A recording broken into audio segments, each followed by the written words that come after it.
Because here we are in this best of 3 decider match. Enough about the personal streams, because this is our stream as we get into Cosmic Sapphire, the Protoss favorite map, where in the top left-hand corner of the map, swatting all the way in that top left-hand corner, we have our red Zerg player coming out from the land of Canada, coming out to represent Shopify Rebellion.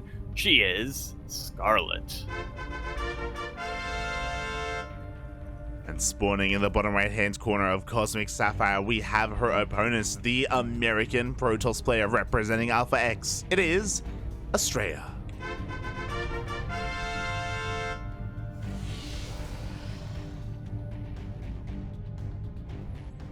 Oh boy. Oh boy, here we go. And this, I'm excited about this, but I'm also dreading it, especially because game 1 is on Cosmic Sapphire. We have seen quite a lot of late game scenarios between these two players. We've seen split map, we've seen late game sky toss. Are we gonna see it again? I think we're guaranteed to see it at least once in the series. Oh boy. And this probably is the best map for it to be on as well. You're not wrong. You're not. You're not wrong, Bobby. So we'll see if that's exactly where we end up. For the time being, we see a Hatchigas spool here from Scarlett. Nothing too crazy. We do also get confirmation that Astrea does force her to take the unnatural natural. So gonna make things a little bit more awkward, but not too much. Pretty interesting third base location, or sorry, natural location from Scarlett. It is going to provide a bit of a launch pad with her creep. It is also going to make it easier to expand northwards and take kind of these other two bases, because we should be seeing creep spread that much faster from here. Bearing in mind, we are talking about Scarlett. You know, she's kind of renowned for her creep spread. I just love the idea of Cosmic Sapphire's linear third being a bait for a trap. Yeah. you get it, and then you have no expansion opportunities. Yeah, you get it. It's like, unless you want to take the gold. Yeah, you gotta take that gold. Aye. Oh my god. It's like, oh, you think you can take the triangular third as your fourth? You're not Terran. You're not gonna be able to like secure that with tanks. Aye. So we'll see. We'll keep an eye on the expansion patterns here from our Zerg player. Meanwhile, across the map, nothing too crazy. Astrea just embracing the norm and opening up with a Stargate. Yeah, how many oracles is going to be the question this time? Is he going to be playing it safe like he did against Mana and getting another Void Ray? Wouldn't be the worst idea in the world.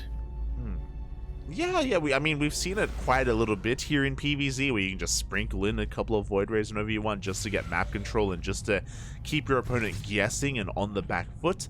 I'm really curious. I'm also curious to see if Astrea, he has something special in store for this matchup specifically. I know he's a bit of an innovator. He's willing to try different builds. He's willing to try different things, and sometimes we just see something a little bit crazy, a little bit quirky.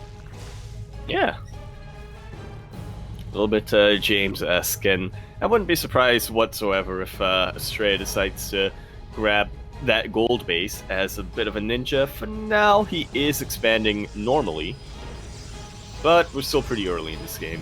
Yeah, he takes the linear third, not the triangular one. He's expanding like a little bit further away from the Zerg creep, so it does make a little bit of sense that, you know, he's going to be playing this out a little bit safer. Meanwhile, we do already see the first Oracle moving out across the map. Second Oracle is already in production. Astrea wants to take the harass and wants to take the fight to Scarlett this time. But we do already have a couple of Spore Crawlers out in the mineral lines, especially in mineral lines that, you know, actually have drones in them. It's still possible for Astrea to get up to, I think, 5 or even 6 drones and make it out with his oracles, but he has to be very, very careful in his micro. Definitely, and I love what I'm seeing right now. Other than, of course, these oracles dealing damage, they do pick up 2 drones here in the main base. A second oracle slips in towards a third and is able to get 2 more drones. Oh, almost gets a third. Takes a lot of hull damage there, but behind this we have both a Forge and a Twilight Council. This should lead to +1 Blink Stalkers. This should lead to that hero style. Yeah, boy. This is just about the most textbook example of the hero style as well, you know. Not too many variations in this, just 2 oracles, blink, +1, I think that's a bit of an earlier robo facility here for Astrea, but I'm not too sure. Yeah, 100%. You know, Hero, he actually does love to actually delay the robo or even just avoid it entirely. And just rely on his oracles and his revelations for clearing up creep in the middle of the map. We can see that Astrea isn't that kind of player. You know, he does have a lot of faith in these observers and map vision, so he's going to go for a faster robo instead. So he's kind of going for his own little twist on things. Yeah. And it's a twist that I think could definitely pay off for him if he executes correctly. On the downside, though, he is going to be a little bit more defenseless in the early game. Scarlett has something to say about that with these drop lords and with all of these roaches. Yeah, unfortunately, because of the revelation, okay, never mind. It looks like the drop lords are actually going to get scouted here by Astrea. Looking at his vision, he does spot the drop lords on the way. Can he piece it all together, though? How good is the defense? There we go. Shield batteries are being morphed in here. Scarlett wants to end the game sooner rather than later, and we haven't seen these drop lords. Oh my god! No, the stalkers come in! One of these drop lords does get caught. One of them with a queen inside. Decent-ish pickoff here from Astrea. Actually, a very good pickoff, but we'll see if it's going to be enough. I'll tell you one thing, one way or another, this game is going to end soon. Yeah, but whether or not Scarlett wins or Astrea wins is still up in the air. Yeah, we can see that these queens are quite delayed because one of the drop lords was already sniped. We do see Sage Trap going off. A lot of lings do get caught out here, and these stalkers are putting in a lot of work. Already queens are falling. Yeah, that Stasis Trap is not something you want to underestimate. Lings are meant to be the buffer right now, 4 queens and 4 ravagers. Otherwise, well, you see it right here. The stalkers are just having a very good time blinking away from the biles and just shooting these ravagers before they can gain much ground. Yeah, as you were saying, without these lings, the ravagers and queens are so vulnerable. They are so exposed, and there just isn't enough to really protect them. GG gets called, and Astrea takes the first game. Very nicely done here. Very solid as well. I'm not sure if you pointed it out, but he also had +1 for the entirety of that engagement. Jesus.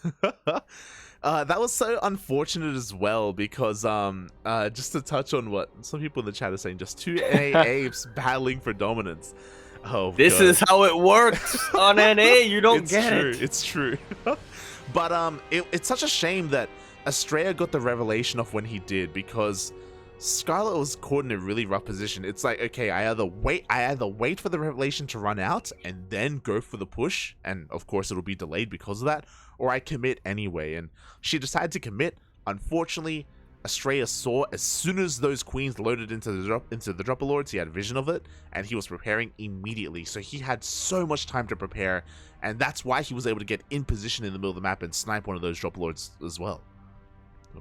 Yeah, it definitely helped that Astrea was going for a bit of a more aggressive build there. So, you know, he was already getting +1, he was already getting blink, he was already getting immortals, but like you said, having that time to prepare, getting that earlier scout was what really clinched it for him, I think. I mean, otherwise I don't think he would have had that stasis ward where it was. I don't think he wanted to get into shield batteries like he did towards the end there. Yeah. And those are definitely factors that just pushed him over the edge, and just like that, Astrea takes a very early lead in this best of 3 winners match. Oh yeah, very early lead, and we'll see if that lead culminates in a victory here, as we are going to be loading into game number 2, which is going to take place here on Inside and Out. Ooh. Much smaller map, but funnily enough, a map that could also take us into the late game just because of how quickly our players can split it. Definitely. But we'll see if that comes to pass. As for now, we are loading in the top right-hand corner map, where all the way in the top right-hand corner, we have a red Zerg player coming out from the land of Canada. Representing Shopify Rebellions, we have the Queen of Blades herself. She is Scarlett. Sometimes the Queen of Sideblades. Sometimes. Sometimes. Not this time. And spawning in the bottom left-hand corner of Inside Now, we have her opponent, the American Protoss player currently leading the series 1-0. It is Astrea.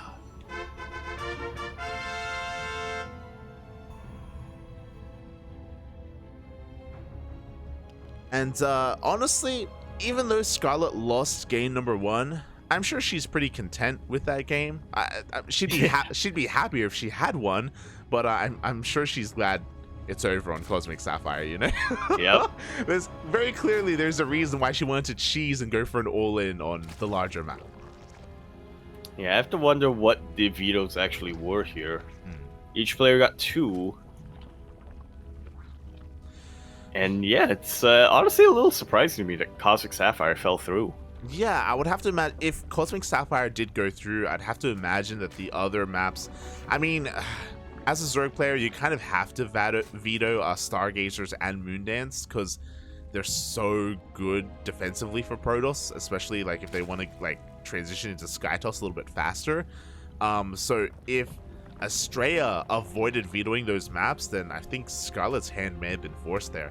Either that, or maybe she considered Tropical Sacrifice more of a macro map than Cosmic. Maybe.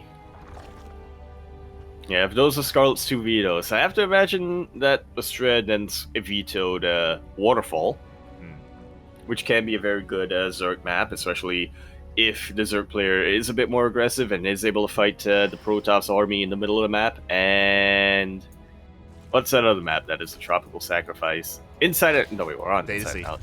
Data Sea. There we go. Under the Sea. Which, again, is a much shorter map than Cosmic Sapphire, but funnily enough, I think it's probably the most defensive map in the current pool, so I guess it makes sense. Yeah. So we'll kind of see how this all plays out here if we get further into this series.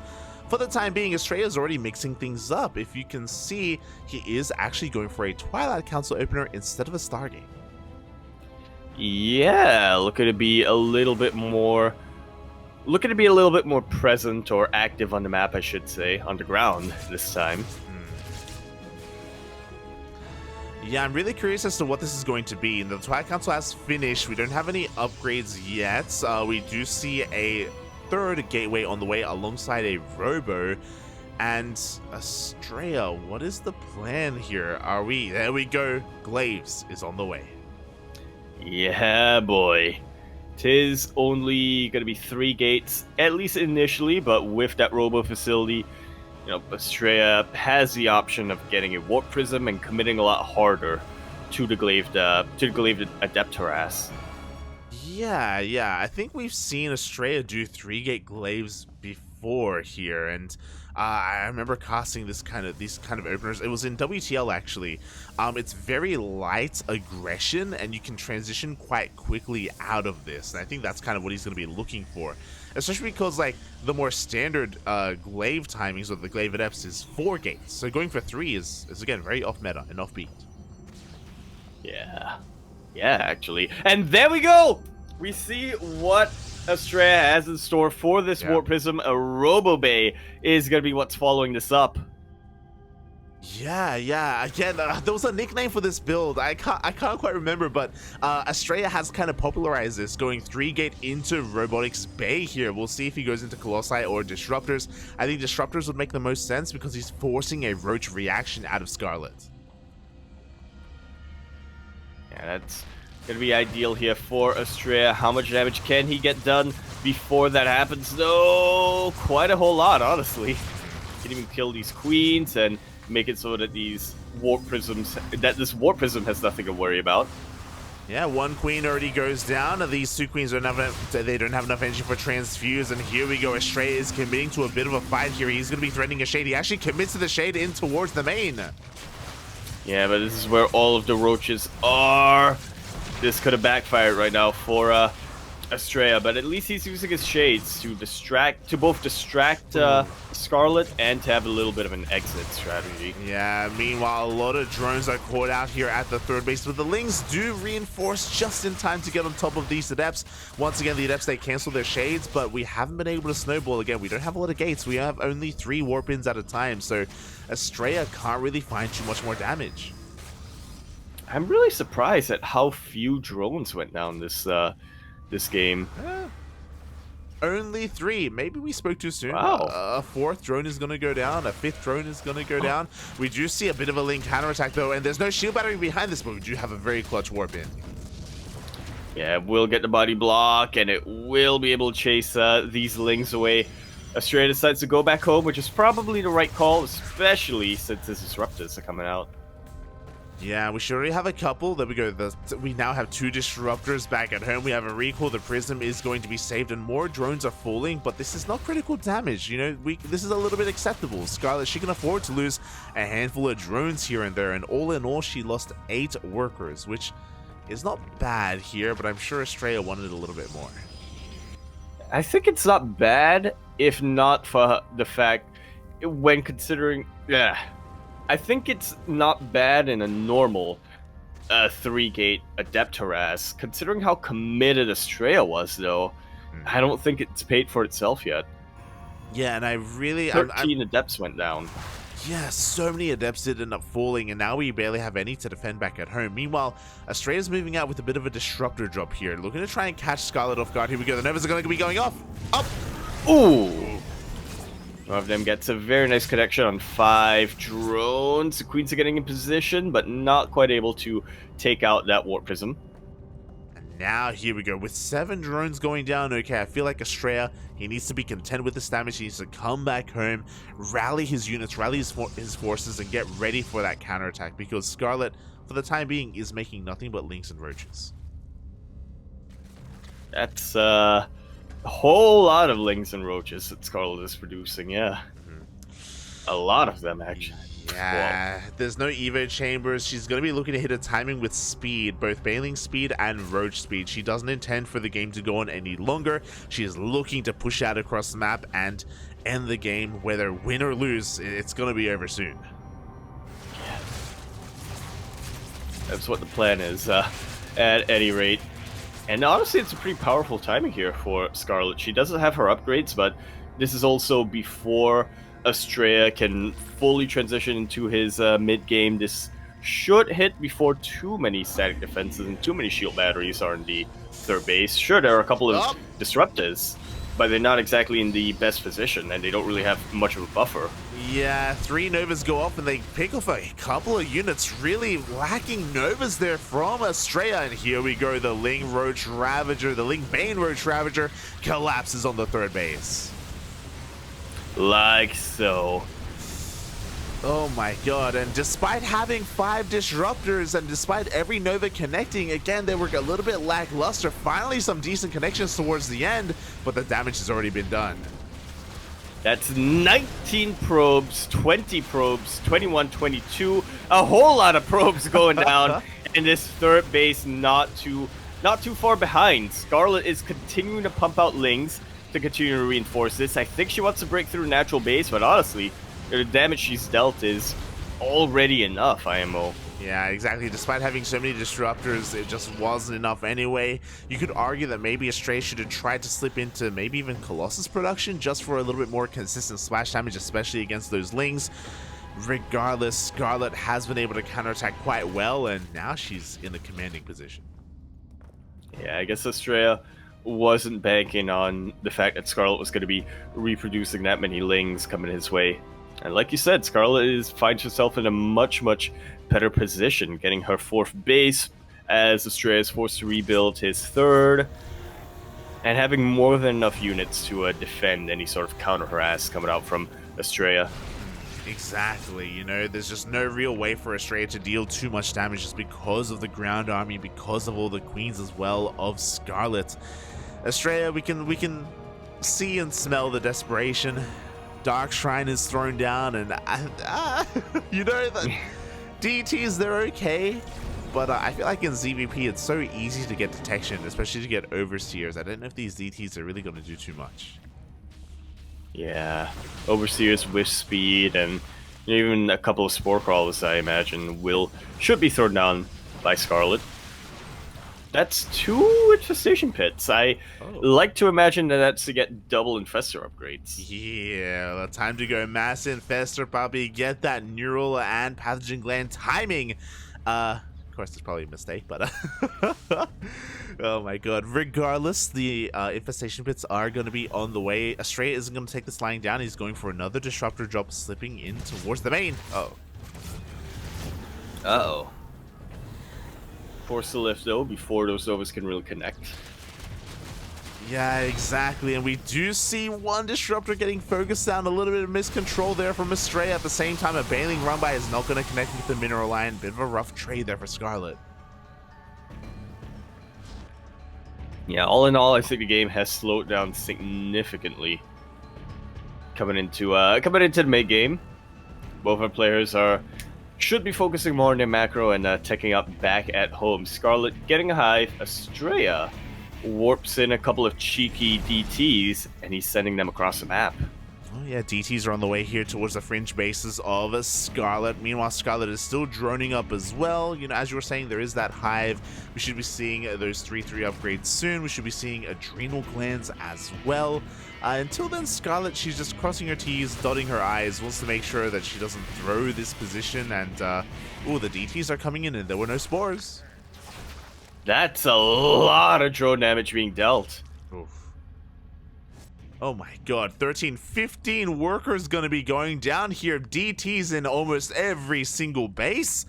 And Astrea, he's starting the comeback here. He has a lot of army supply. Again, if the disruptor shots are half decent, then it may be enough. Yeah. Oh! Half decent is all he needs at this point. Nice kiting from Scarlett, able to avoid most of, or able to save most of her banelings, as well as her base. Yeah, the bases survive, but I can't say the same about the drones, because drones are still getting picked off left and right. Here we go, Astrea, he's coming in for the kill move. Novas are going off, the banelings all go down. Connecting with the Archon, and that's the last thing you want to have happen there. A lot of Biles actually connecting with Lings on top of that. Astrea has established a foothold in this position, and he is not going to give it up until he's able to kill his base. Oh god, he is not, but he did lose a couple of those disruptors. He only has 2 remaining with this army, and the first one misses entirely. The second one, he has to be a little bit careful. Yeah, he's being forced all the way back. The one prism. Ooh! Does get biled down. That was a very unfortunate timing for Astrea to siege it up. But he still has 2 disruptors here and a whole lot of stalkers. Scarlett is going to be struggling a little bit to defend this base. Doesn't have many queens next to it to transfuse, and finally it will go down. Ooh, the base will go down at the same time. DT Harass comes in again, by the way. Still no spores, still no stack defense. 12 more drones are going to be going down. Astrea, despite being in a really rough position, he is fighting his heart out. He's making this as scrappy as possible. I'm afraid to look, but looking at the units lost tab, 55 drones have gone down this game. Scarlett still has a worker lead, but I have to say that Astrea, I'm pretty sure he has the superior economy right now. Yeah, well, a 2-worker lead as a Zerg player is not much compared to a Protoss player who's on 4 bases. You're not wrong, mate. You're not wrong. Astrea is looking pretty right now. He has been able to claw back into this game. His army is lacking, though. There's no transition to Sky Toss. There's no transition into more supportive units either, whether we're talking about Colossi or even High Templar. High Templar would be great, not just for storms, but also for feedback, so they'll deal with these Vipers. The Vipers are coming in. Oh, looking for those yoinks. It's fine for Astrea, you know, as long as he's able to end the game sooner rather than later.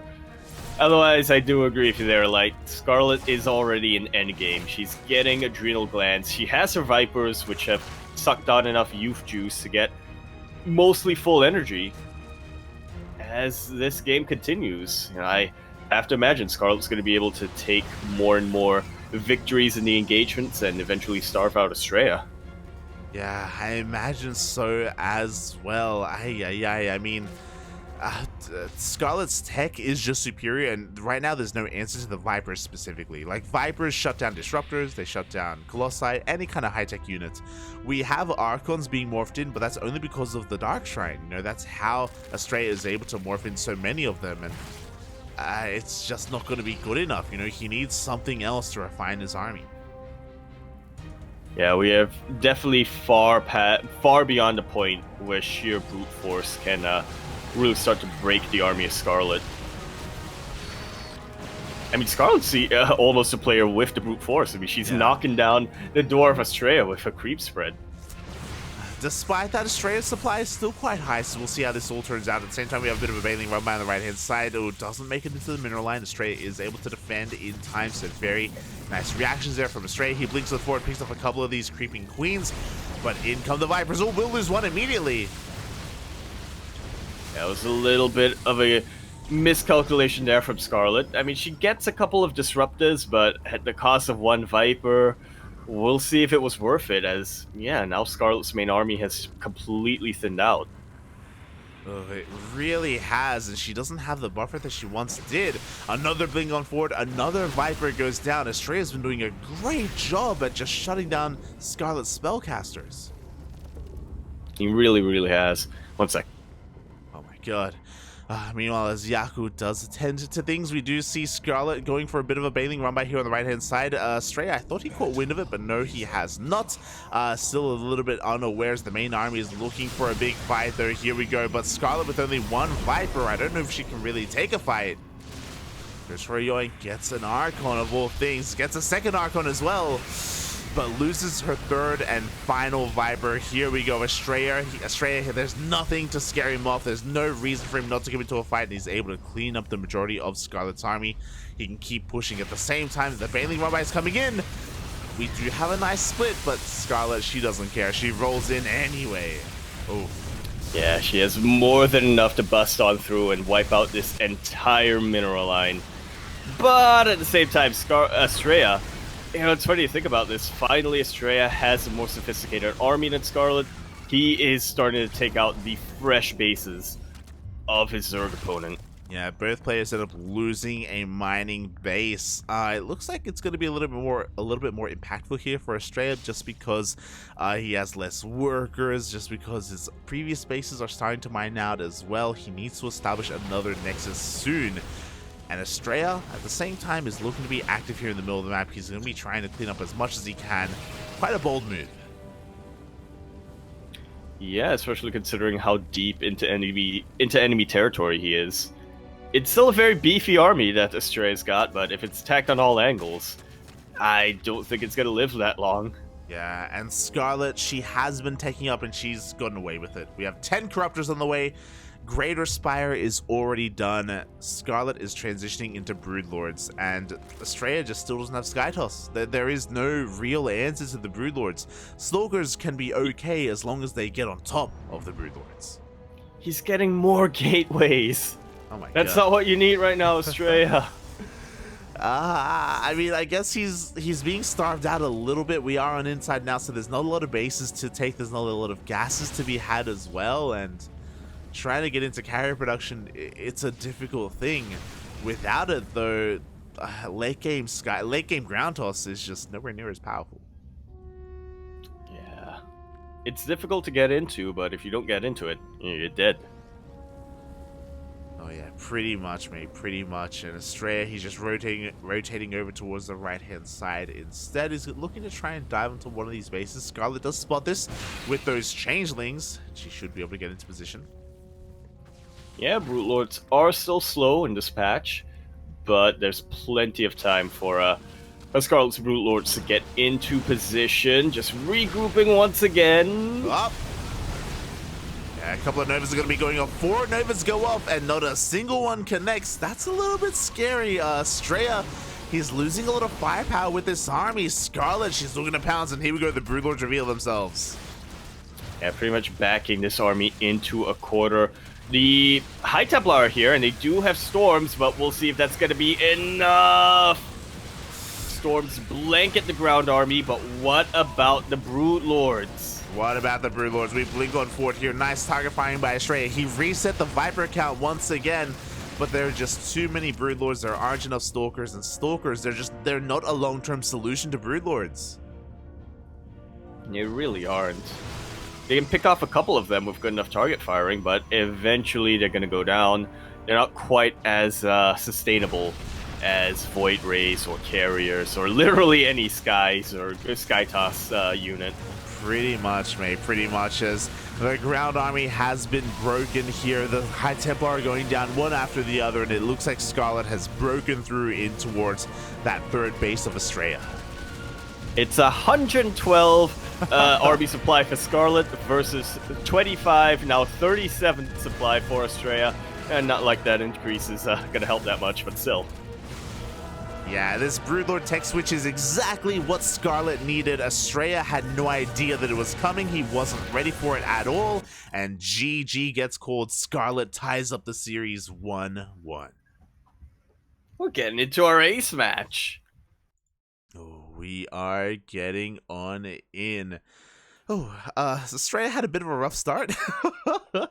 Don't get us wrong. If you remember, it all came down to that kind of Roach Ling flood that Scarlett committed to, and Astrea, unfortunately, his Disruptor production was quite questionable at the time, and the Disruptor connections as well weren't really what we were looking for.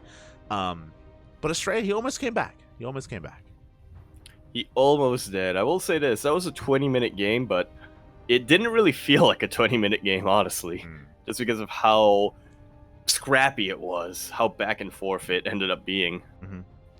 Oh yeah, very scrappy, very back and forth, and now we have confirmation on what the final map is going to be, so we can guess and deduce what the vetoes were.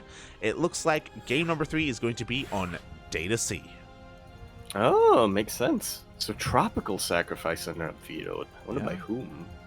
There we go. It was Tropical, it was Moon Dance, Waterfall, and Stargazers. And here we go. We're looking to get under the sea here in game number 3. Not a bad map for macro. I feel like Data C is quite a good, like, standardized, like, middle ground map. We can sometimes see some cheese. Otherwise, we can see, split map scenario. Game. Yeah. Sometimes you get the late game, sometimes you get the early game, and that's, the game. That's Data C. Data C.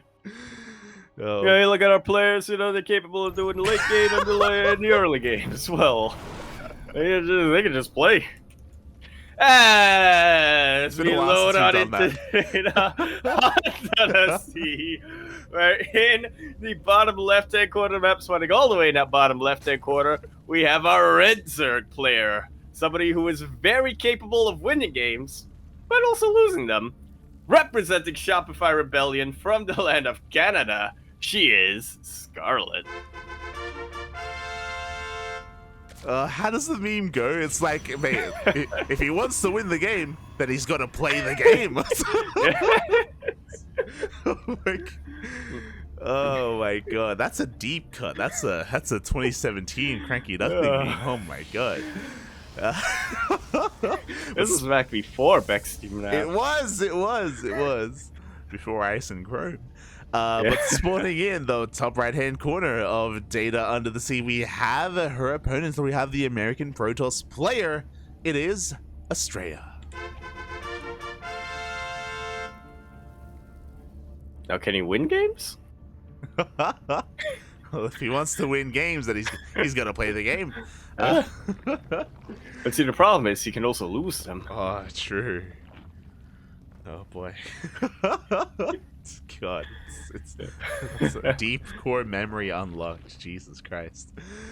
We need to bring Steel Mold back. I doubt even he remembers that meme, to be fair, though.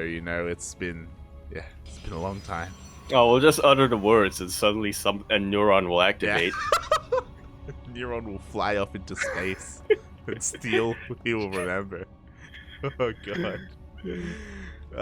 But alas, for the time being, Hatch Gas Pool here from Scarlett. Scarlett is able to expand and take the natural, by the way, something that we don't see too often anymore in the ZvPs. So Astrea going for a little bit of a later Probe Scout. Yeah, it just goes to show you that in an era where all of Desert players are traumatized, Scarlett shows no fear. No fear is shown, and Astrea is going back to normalcy, and I kind of like this because, let's be honest, the triple gateway Glaive Adept opener last game, it wasn't really worth it in the end for Astrea, and you could argue that it kind of put him in a bit of a rough position, so he's completely abandoning the Twilight Council openers. Yeah, continuing to play it out safe, grabbing the Stargate once again this time. How safe will he be? Well, we'll find out on Data C. I normally like to think of Data C as a very defensive map, but in all seriousness, like you said, there's still a lot of potential for mass oracles, or even just 2 oracles, to immediately go across the map and wreak havoc. Yeah, like, I'll be honest, if you remember what happened in game number 1, where Scarlett tried to go for a Queen Roach Ling all-in, it was a bit of a German taxi, if you will. I would appreciate that a little bit more on Data C, you know, like that can hit a little bit better here. We have multiple attack paths, so maybe we can have a little bit of a higher chance to avoid detection as well. It's possible. So I wouldn't be too opposed to it if Scarlett tried to whip that out again. Yeah, you know, it's also just a really good way of getting around some of these rocks that are in the middle of the rush distance. Depends a lot on the scouting, on what Scarlett's able to glean from how Astrea is set up, though, back home. And we shall see. For the time being, the first Oracle gets across the map is just poking and prodding. So far, Scarlett has done a great job at being greedy, at delaying any of these spores, but we have a little bit of a punish. 2 drones are going to be going down. Yeah, a lot of damage has been dealt to that Oracle, but it's still alive at the end of the day. I believe another Oracle. Yep, another Oracle is coming in to try to save it. Yeah. Taking a couple of shots, but we'll see if it's able to. Ooh. Good. Yeah, 3 queens already in position, and Astrea's playing with fire. Oh my god, he goes back in. He's crazy. And he loses it. I want to know what's up with Astrea right now and why he's so bloodlusted. Blinded him to the fact that his Oracle was almost dead, and he goes back in for more damage. And losing an Oracle this early on without getting too many drone kills is disastrous. He's going to be losing a little bit more map control. It means he has less potential to deal counter damage and to harass the mineral lines. As Astrea is switching gears, switching gears entirely. That is a much earlier Templar Archive scout out from Astrea. And he's going to meet that with a Warp Prism. So if you wanted to delay a little bit, Storm Drops are a very real thing, and you know, they're pretty and they really mess up the squishy drones as well. But if not, then you know, Archon Drops are still a very, very good, a very, very effective form of harass. They really are, and Charged Archon has kind of risen in popularity recently just because as a Zerg player, it could sometimes be difficult to distinguish between the hero Blink Stalker opener and a +1 charge opener instead, just because scouting wise they can look quite similar to each other. So Scarlett is still in the dark. She's trying to piece things together here. She's sending Lings out across the map to try and get a little bit of scouting. But she should be recognizing soon the lack of stalkers, and usually with heroes Blink Stalker style, you want to be banking up stalkers from an early point. You want to slowly work up that count. So upon not seeing them, I think she can piece things together. I was not aware that Charged Archon ever fell out of favor. True.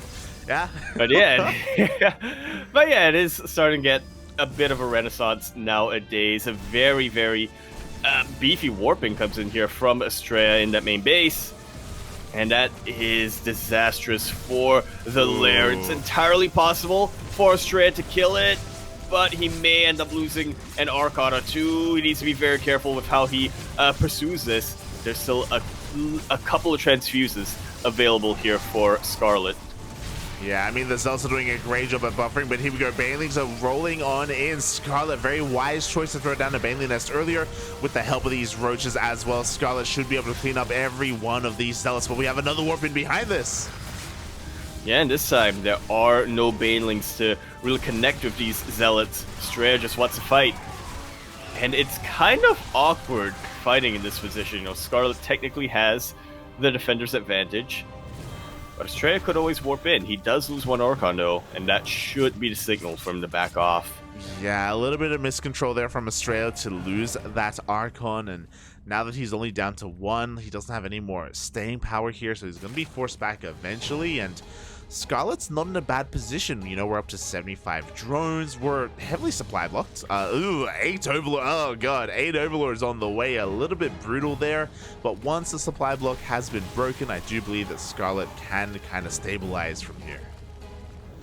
Yeah, stabilizing with mutas, which is not a terrible idea, you know, as these Archons are a little bit distracted in the harass and in the Warp Prism. It doesn't take much for the Zerg player to just sneak a couple of Mutalisks into the mirror lines of the Protoss player. Astrea doesn't have too many static defenses. He actually has no static defense in his main base, or his natural. Yeah, Astrea is not ready for mutas right now, and unfortunately he hasn't been able to scout. He is being active with this Prism, but as we can see, like, he just hasn't been able to get into the main base again. He's going all the way in, and upon seeing the main, he can't even see the tech either. He's only harassing with a single Archon, and 10 mutas, that's more than enough to one-shot. Yeah, that's a problem of Mutalisks on the way. It's more than enough to one-shot, really. It's like half a shot. Oh yeah, exactly. We go. The mutas reveal themselves. The probes are falling left and right. Oh my god. At the same time, Astrea, he's able to kill some workers across the map as well. 8 drones are going to go down, but the mutas are wreaking havoc here in the main and natural of Astrea. Oh. Yeah, these 8 drones are barely a scratch compared to how much probe damage Scarlett's getting done right now. Very juicy storm, but most of these mutas will still survive, and they will just continue to seek out blind spots and kinks in the armor of Astrea to just continue to snowball. Scarlett is now maxed out, and she's ahead of roughly 20 workers. Yeah, unfortunately, Astrea just wasn't able to scout the Spire in the natural. You could argue that maybe he would have if he had that second Oracle alive from the early game, and if he had been able to be very attentive with them, he would have been able to try and slip on in. But now we're in this kind of situation. He does have a lot of storms, though, and these storms can be enough to defend. Yeah, Scarlett's going to be trying to bait out storms wherever she can. You know, best case scenario, she's able to get on top of the High Templar with her Mutalisk. A Warp Prism gets taken out, and that's actually pretty devastating right now for Astrea. It just means he has much less micro potential in his defense. He has much less harass potential across the map as well. Oh my god, meanwhile there's no reaction. The Baileys are rolling on in, and probes are falling left and right here at the linear third. At the same time, the mutas are just going crazy in the main base as well. 1 Archon was left to defend, and 1 Archon is not going to be enough. Scarlett with the tri-pronged attack. Lingbane Road Ravager towards the north, mutas into the main, and the main army pushing up towards the third base. Astrea, he just can't keep up. Not one bit. He is able to split up his army in the end here, but the math just is not on his side. It really isn't. Even if he did kill all these mutas, it wouldn't be enough, and that is just never going to happen. The storms are not too bad, but he's even storming his own army. Yeah, his own army, his own workers, 56 probes. That's not even looking at the units lost tab. That was all of the probes going down in this single assault. If we looked at the units lost tab, I think we would have a heart attack. He's lost 77, Poppy. 77 probes this entire game. And as a result of all of this, Scarlett has map control. She's just double expanding. She's taking every single hatchery that she can, because why the hell not? She even skipped a base for some reason. She doesn't need it. Yeah, apparently not. Apparently not. Why not? And it's just a little bit too much here. The Mutaka, looking at it, we are up to 22 mutas. Production is being depowered. Probes are falling. The army is falling. She can't commit to fighting this army just because of these High Templar and the amount of energy that they have, but she doesn't need to. Yeah, pretty soon Astrea is going to be pressured to push into her. When that happens, well, he's going to have to deal with all of these Banelings, a couple of Spine Crawlers if, you know, she gets pushed back that far.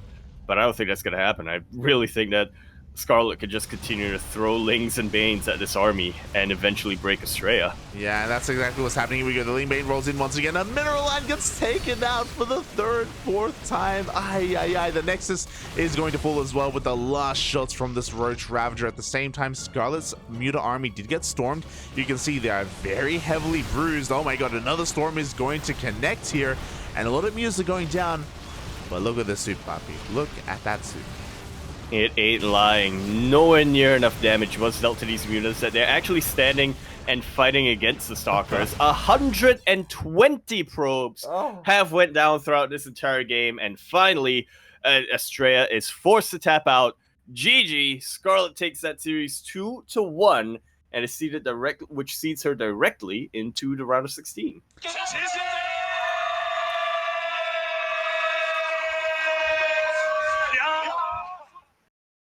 Very well played.